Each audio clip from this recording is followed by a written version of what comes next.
United nations نے سب سے پہلے جو بچوں کے لیے کنونشنز اور یہ آرگنائزیشن بنائی وہ تو 1946 میں بنائی، کیونکہ انہوں نے ظلم اور زیادتی بچوں کے ساتھ جو بنی ہوئی، بچوں کے ساتھ جو معاشرے کے اندر بمباری سے اور نقصان سے اور سب چیزوں سے ہوا، تو اس وجہ سے انہوں نے بنائی۔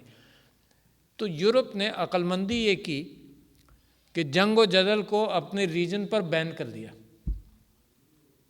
اور ہمارے اور آپ کے ریجنز پر وہ ٹیسٹنگ آف ویپنز کے حوالے سے اور بہت ساری چیزوں کے حوالے سے کھلا ہوا ہے، اور کبھی اس بات کا غم نہیں ہوتا کہ جو بمباری ہو رہی ہے، جو لاؤس میں ہوئی، جو کمبوڈیا میں ہوئی، انہوں نے کیا حشر کیا ہوگا۔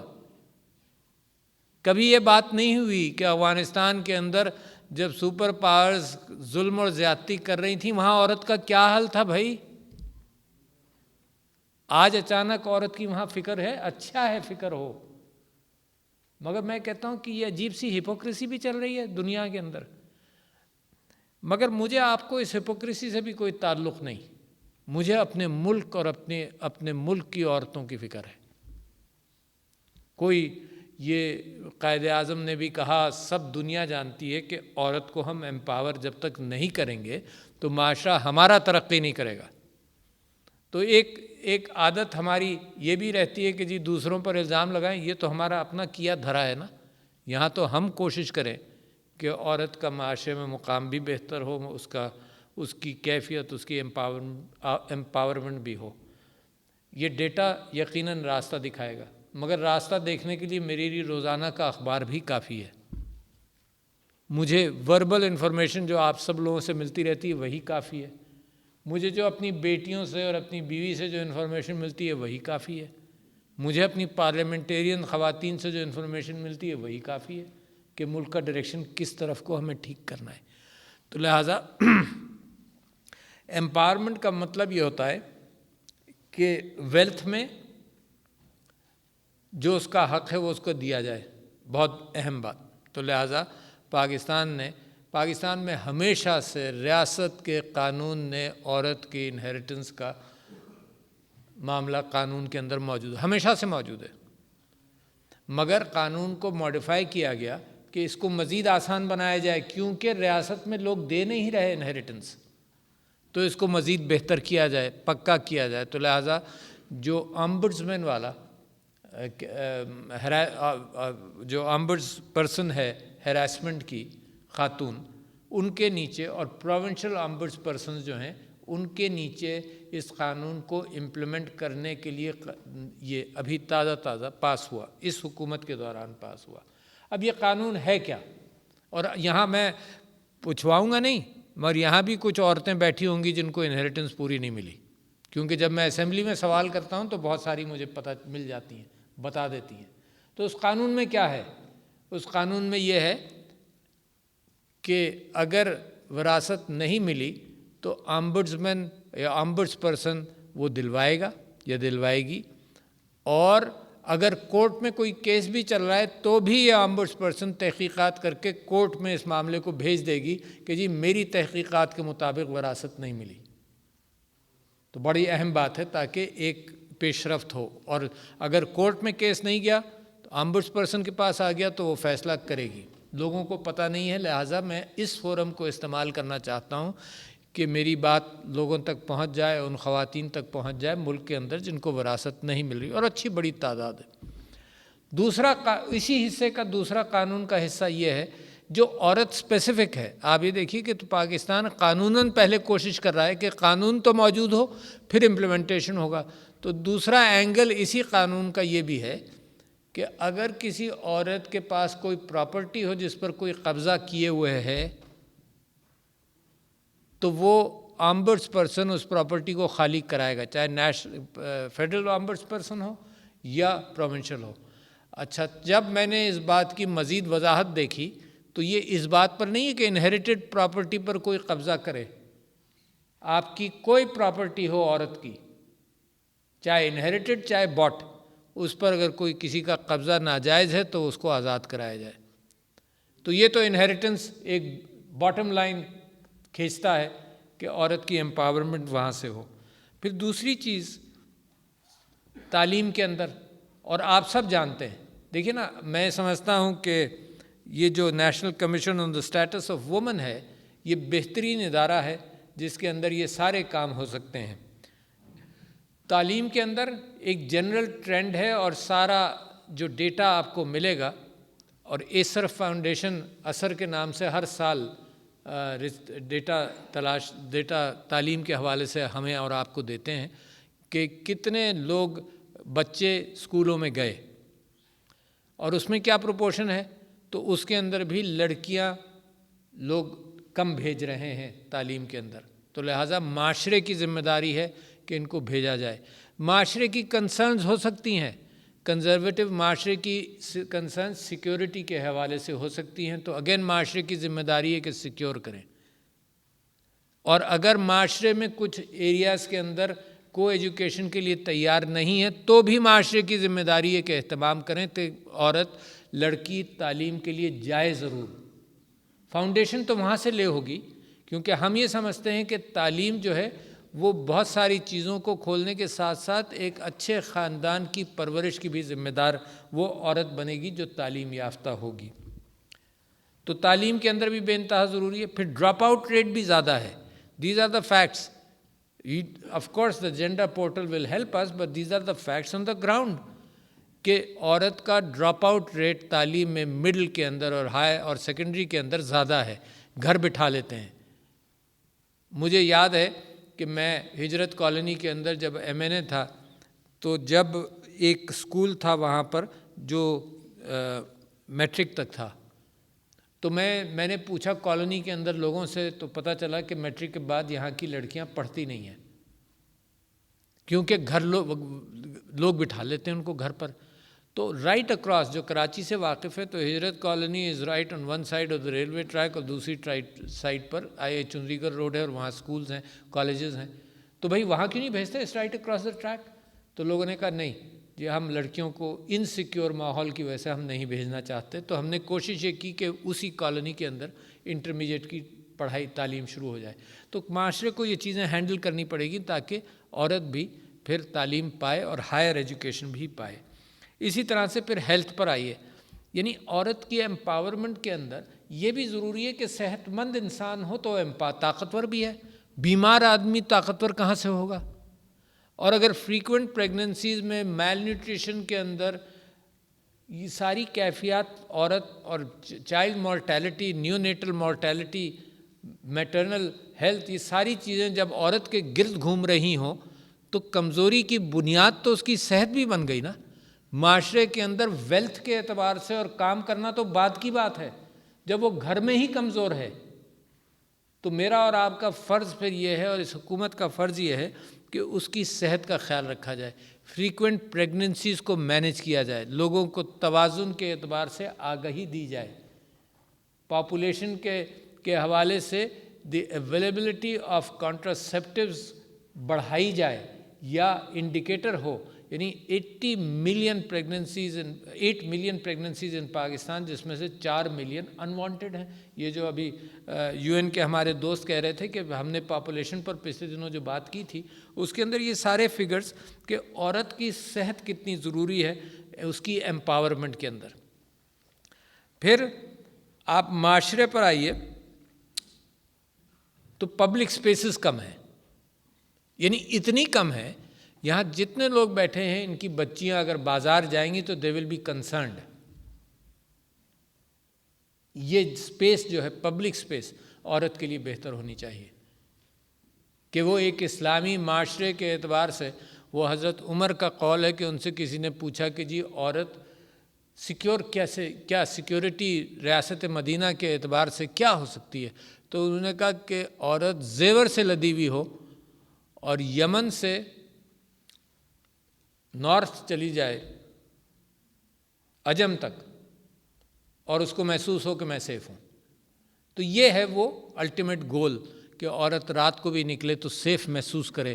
میری اور آپ کی بچیاں, بیٹیاں, بہنیں یہ جب نکلیں تو اپنے آپ کو سیف محسوس کریں. ایسا نہیں ہو سکتا کہ معاشرہ انسیف ہو اور عورت امپاور ہو جائے.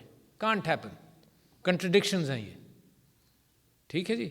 اور اس کے اندر معاشرے کو ہلانا، معاشرے کو بتانا، ہر چیز قانون سے تھوڑی چلتی ہے.